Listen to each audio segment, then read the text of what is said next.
ہزاروں سال پہلے کی بات ہے۔ یہ زمین بالکل ویران تھی، نہ انسان، نہ شہر، نہ آبادیاں، صرف ایک ہی مخلوق یہاں آباد تھی، وہ تھے جنات۔ جنات کے قبیلے زمین کے کونے کونے میں پھیلے ہوئے تھے، مگر ان کے درمیان ہمیشہ لڑائیاں، جھگڑے، فساد اور خونریزی جاری رہتی تھی۔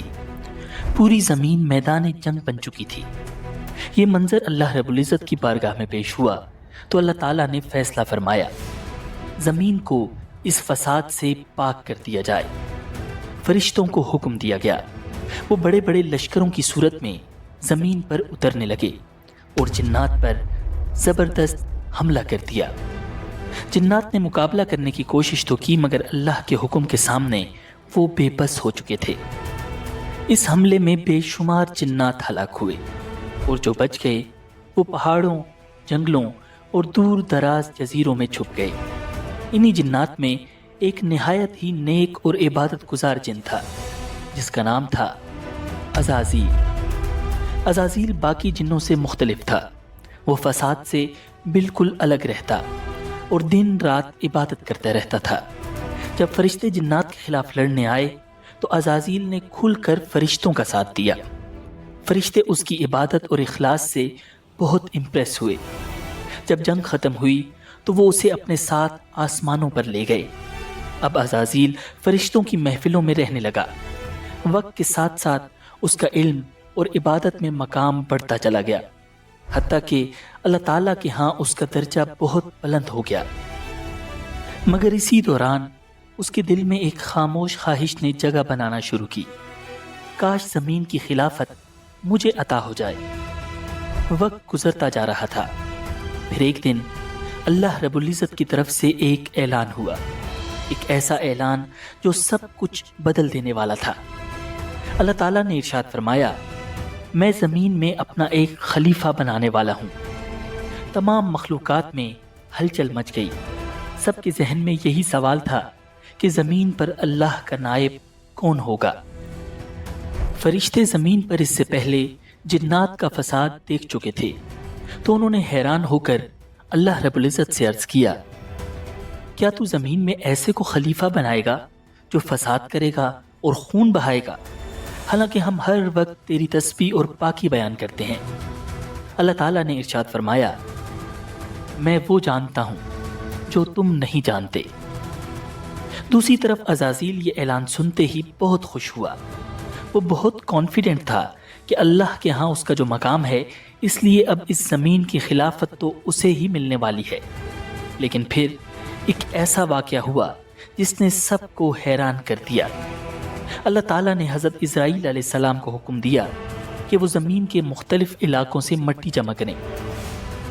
حضرت اسرائیل علیہ السلام نے پہاڑوں، میدانوں، ریگستانوں اور زرخیز زمینوں ہر جگہ سے تھوڑی تھوڑی مٹی جمع کی۔ یہ مٹی مختلف رنگوں کی تھی، کسی جگہ کی مٹی نرم تھی اور کسی کی سخت۔ اس مٹی سے اب اللہ تعالیٰ نے ایک نئی مخلوق تخلیق فرمانا شروع کی، انسان۔ جب پہلے انسان کی تخلیق مکمل ہوئی تو اس کا نام رکھا گیا آدم۔ پھر اللہ تعالیٰ نے ان میں روح پھونکی اور یوں انسانیت کی ابتدا ہو گئی۔ اب تمام مخلوقات کی نظریں حضرت آدم علیہ السلام پر تھی کہ ان میں کیا خاص بات ہے، وہ کیسے سب سے ڈیفرنٹ ہیں۔ اب اللہ رب العزت نے حضرت آدم علیہ السلام کو خاص علم عطا کرنا شروع کیا، ایسا علم جو اس سے پہلے کسی کو بھی نہیں دیا گیا تھا، نہ فرشتوں کو نہ جنات کو۔ اب اس علم سے متعلق امتحان لینے کی باری تھی۔ اللہ تعالیٰ کی طرف سے فرشتوں اور حضرت آدم علیہ السلام کا امتحان لیا گیا۔ فرشتے کسی سوال کا جواب نہ دے سکے، جبکہ حضرت آدم علیہ السلام نے تمام سوالوں کے ٹھیک ٹھیک جواب دے دیے۔ اب فرشتوں پر بالکل واضح ہو گیا کہ انسان ان سے بہت سپیریئر ہے۔ انہوں نے اللہ رب العزت کے حضور عرض کیا، یا اللہ، ہم صرف اتنا ہی جانتے ہیں جتنا تو نے ہمیں سکھایا، بے شک تو ہی علم والا، حکمت والا ہے۔ اور پھر وہ دن آ گیا جب زمین کی خلافت کا فیصلہ کیا جانا تھا۔ مجلس میں تمام فرشتے اور عزازیل بھی موجود تھا۔ عزازیل کے دل میں انسان کے خلاف حسد کی چنگاری بھڑک رہی تھی، مگر اسے اپنی عبادت پر بہت ناز تھا، اور وہ سوچ رہا تھا کہ آدم تو بیچارہ مٹی سے بنا ہے اور میں آگ سے بنا ہوں، میں ہی یقیناً اللہ کے نزدیک افضل ہوں، خلافت تو مجھے ہی ملے گی۔ اور پھر اللہ تعالیٰ نے اپنا فیصلہ سنا دیا کہ زمین پر اس کا خلیفہ انسان ہوگا۔ عزازیل پر یہ خبر بجلی بن کر گری، وہ شوق میں چلا گیا، اس کی آنکھیں غم اور غصے کی وجہ سے سرخ ہو رہی تھیں۔ اب اللہ رب العزت نے تمام فرشتوں اور عزازیل کو حکم دیا جو بڑا مہربان نہایت رحم والا ہے، جب آسمان پھٹ جائے گا تمام اور اپنے فرشتے پروردگار کا فرمان سن لے گا اور یہی اس کے لائق بھی ہے، اور جب زمین کسی کی ہموار مجال کر نہ دی تھی جائے گی کہ اللہ اور کے جو حکم کچھ کا اس میں انکار ہے کرے، وہ اسے نکال کر مگر باہر وہ ڈال دے بدبخت گی اور گردن بالکل خالی اکڑائے ہو جائے گی، غصے اور اور تکبر اپنے کے ساتھ پروردگار کھڑا کے ہوا تھا۔ ارشاد کی تعمیل کرے گی دربار اور اس کو خداوندی لازم میں بھی یہی ہے، سناٹا تو چھایا ہوا تھا۔ قیامت قائم ہو جائے گی۔ اللہ تعالیٰ نے پوچھا، تجھے کس چیز نے روکا کہ تو سجدہ نہ کرے جب میں نے تجھے حکم دیا؟ ابلیس نے تکبر سے جواب دیا، میں اس سے بہتر ہوں، تو نے مجھے آگ سے پیدا کیا اور اسے مٹی سے۔ اللہ رب العزت نے نہایت جلال سے فرمایا، نکل جا یہاں سے، تجھے یہ حق نہیں کہ یہاں تکبر کرے، یقیناً تو ذلیلوں میں سے ہے۔ اب وہ عزازیل ابلیس بن چکا تھا، مردود اور شیطان، مگر بجائے شرمندہ ہونے یا توبہ کرنے کے اس نے اللہ تعالیٰ سے ایک حیران کن درخواست کی، مجھے قیامت تک مہلت دے دے جس دن انسانوں کو قبروں سے اٹھایا جائے گا۔ اللہ رب العزت نے فرمایا، جا، تجھے مہلت دی گئی۔ لیکن ابلیس نے وہیں ایک اور اعلان کیا جو کہ ایک چیلنج تھا، ایک سازش تھی۔ کہنے لگا، اب چونکہ تو نے مجھے گمراہ کیا ہے اس لیے میں بھی قسم کھاتا ہوں کہ میں انسانوں کی گھات لگا کر تیرے سیدھے رستے پر بیٹھا رہوں گا، پھر تو اس سے جا ملے گا، ان پر چاروں جس کا طرف سے نامہ حملے اعمال کروں اس کے گا، داہنے ہاتھ ان میں کے دیا سامنے جائے سے گا، بھی اس اور سے ان کے پیچھے سے حساب بھی آسان لیا اور جائے ان گا، کی دائیں طرف اور سے بھی وہ اپنے گھر اور والوں ان میں کے بائیں طرف خوش سے بھی، خوش واپس اور آئے تو گا، ان میں سے اور جس اکثر کا لوگوں نامہ کو اعمال اس شکر کی گزار نہیں پیٹھ کے پائے گا۔ پیچھے سے دیا جائے گا تو اللہ وہ رب العزت نے موت کو پکارے نہایت گا جلال اور سے دوزخ فرمایا، میں داخل ہوگا۔ نکل جا وہ یہاں اپنے سے، اہل و عیال ہی میں ذلیل مگن اور رہتا تھا، مختار ہو کر، وہ تو خیال کرتا ان میں تھا سے کہ جو اللہ تیرے کی پیچھے طرف چلے لوٹ گا کر نہ جائے گا، وہ بھی تیرا کیوں ساتھ نہیں؟ ہی ہوگا، اس کا اور میں تم پروردگار سب تو سے اس کو دیکھ رہا تھا۔ جہنم کو بھر دوں گا۔ یوں ابلیس انتہائی ذلیل ہو کر بارگاہ خداوندی سے نکل گیا۔ وہ غصے اور انتقام کی آگ میں جل رہا تھا۔ اسے سب سے زیادہ غصہ انسان پر تھا، جس کی وجہ سے وہ اللہ رب العزت کی مجلس میں سے شام کی نکالا سرخی جا کی چکا قسم تھا۔ کھاتا ہوں، اب اور حضرت رات کی آدم علیہ اور السلام جن کا چیزوں کو اصل وہ اکٹھا امتحان کر لیتی ہے شروع ان ہونے کی، والا تھا۔ اور چاند کی انسان جب وہ اور شیطان پورا ہو کا جائے مقابلہ کہ تم شروع لوگ ہونے والا تھا۔ درجہ بدرجہ ضرور حضرت چڑھو آدم علیہ السلام جنت میں رہنے لگے، وہاں ہر طرح کی نعمتیں تھیں، لیکن پھر بھی وہ اکیلا محسوس کرتے تھے، انہیں تنہائی کا احساس ہوتا تھا۔ اللہ رب العزت نے ان کی تنہائی دور کرنے کے لیے ان کی زوجہ حضرت حوا علیہ السلام کو پیدا فرمایا، وہ ان کی ساتھی بنی۔ اب حضرت آدم اور حضرت حوا دونوں خوشی سے جنت میں رہنے لگے۔ اللہ رب العزت نے فرمایا، اے آدم، تم اور تمہاری بیوی جنت میں رہو، جہاں سے چاہو کھاؤ پیو، خوشی سے رہو، مگر ایک درخت کے قریب مت جانا ورنہ تم ظالموں میں سے ہو جاؤ گے۔ جنت میں ہر طرف نعمتیں تھیں، تو ان لوگوں کو تھا، کیا ہوا ہے کہ سکون ایمان تھا۔ نہیں لاتے؟ صرف اور ایک جب طرف ان کے سامنے جس کے قرآن پڑھا قریب جاتا جانے ہے سے اللہ تو رب العزت سجدہ نہیں نے کرتے، منع فرمایا تھا، بلکہ کافر مگر جھٹلائے شیطان جاتے ہیں، جو پہلے ہی اور جنت اللہ سے ان نکالا جا باتوں چکا کو تھا، جو یہ اپنے دلوں میں حضرت چھپاتے آدم ہیں علیہ خوب السلام سے جانتا ہے۔ حسد اور بغض تو میں ان کو جل رہا دکھ تھا۔ دینے والے وہ عذاب کی چاہتا خبر تھا کہ سنا دو۔ آدم اور حوا بھی ہاں، اللہ جو تعالیٰ لوگ کی ایمان لائے نافرمانی کریں اور نیک عمل تاکہ کرتے رہے وہ بھی اس ان کی کے طرح لیے بے جنت سے انتہا نکالے جائیں۔ اجر ہے۔ اسی لیے وہ چپ کے آیا اور حضرت آدم اور حوا کے دلوں میں وسوسے ڈالنے شروع کر دیے۔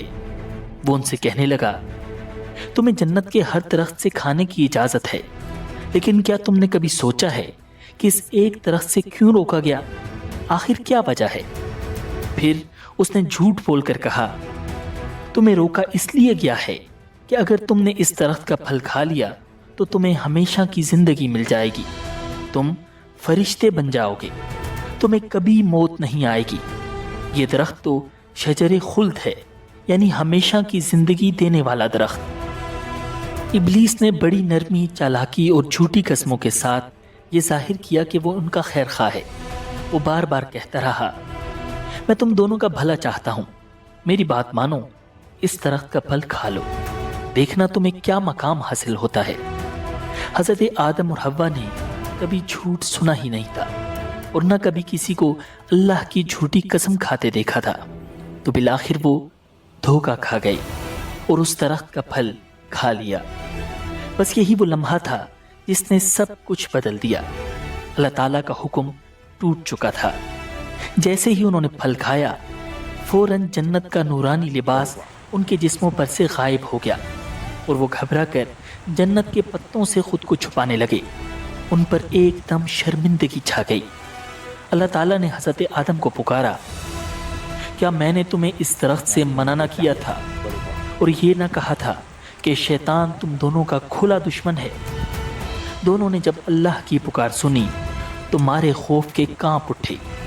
حضرت آدم اور حضرت حوا علیہ السلام بہت غمگین تھے کہ ان سے کیا گناہ ہو گیا، کیسے وہ شیطان کے دھوکے میں آ گئے۔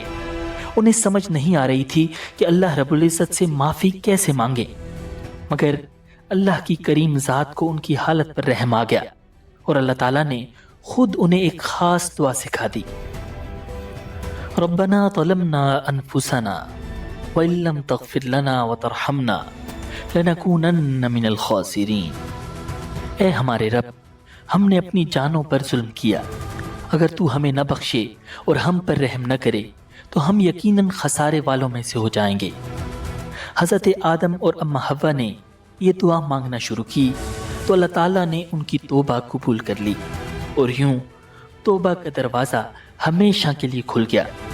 پھر اللہ تعالیٰ نے فرمایا، اب تم سب انسان اور شیطان زمین پر اتر جاؤ، تم ایک دوسرے کے دشمن ہوگے، وہاں تمہیں ایک وقت مقرر تک ٹھہرنا ہے اور وہاں زندگی گزارنی ہے۔ حضرت آدم اور حضرت حوا کو جنت سے اتار کر اس زمین پر بھیج دیا گیا۔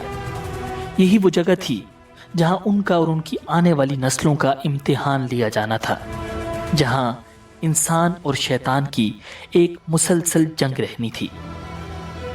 اس زمین پر تو سب مختلف تھا۔ ادھر آ کر انہیں پہلی بار بھوک کا احساس ہوا، پہلی بار کھیتی باڑی کی، روٹی پکائی اور تب جا کر پیٹ بھرا۔ حضرت ابن عباس رضی اللہ تعالیٰ عنہ فرماتے ہیں کہ زمین پر اترنے کے بعد حضرت جبرائیل علیہ السلام حضرت آدم علیہ السلام کے پاس آئے۔ ان کے ساتھ گندم کے 7 دانے بھی تھے۔ حضرت آدم نے پوچھا، اے جبرائیل، یہ کیا چیز ہے؟ حضرت جبریل علیہ السلام نے جواب دیا، یہ اسی درخت کا پھل ہے جس کے بارے میں آپ کو منع کیا گیا تھا، لیکن آپ نے وہ کھا لیا تھا۔ حضرت آدم نے فرمایا، اب میں ان دانوں کا کیا کروں؟ حضرت جبریل نے کہا، انہیں زمین میں بو دیجئے۔ حضرت آدم نے ان دانوں کو زمین میں بو دیا۔ یہ دانے بہت وزنی اور بڑے تھے، دنیا کے عام دانوں سے کہیں زیادہ۔ کچھ عرصے بعد وہ دانے اگائے۔ حضرت آدم نے فصل کاٹی، دانے صاف کیے، پھر انہیں پیسا، آٹا گوندا اور روٹی بنائی۔ یوں حضرت آدم علیہ السلام نے زمین پر محنت کر کے کھانا کھانے کا طریقہ سیکھا۔ اسی طرح حضرت آدم علیہ السلام کا پہلا لباس بھی حضرت جبرائیل علیہ السلام کی مدد سے تیار ہوا۔ وہ بھیڑ کی اون سے بنا تھا۔ پہلے انہوں نے اون کاٹی، پھر چرخے پر دھاگا بنایا، پھر حضرت آدم علیہ السلام نے اپنے لیے ایک جبہ اور حضرت حوا کے لیے قمیض اور اوڑھنی تیار کی، اور یوں اس زمین پر انسانیت کا آغاز ہوا۔ انسان اور شیطان کی کہانی شروع ہوئی، ایک ایسی جنگ جو آج تک جاری ہے، جہاں شیطان انسان کو دھوکہ دیتا ہے، اسے بہکاتا ہے اور اللہ کے حکم سے روکتا ہے، اور انسان اکثر اس کے دھوکے میں آ بھی جاتا ہے۔ لیکن یاد رکھیں، کامیاب وہی ہے جو گناہ کے فوراً بعد اپنے باپ حضرت آدم علیہ السلام کی طرح ندامت کے ساتھ اللہ سے توبہ اور استغفار کرے، کیونکہ بے شک اللہ رب العزت کی ذات نہایت مہربان اور بخشنے والی ہے۔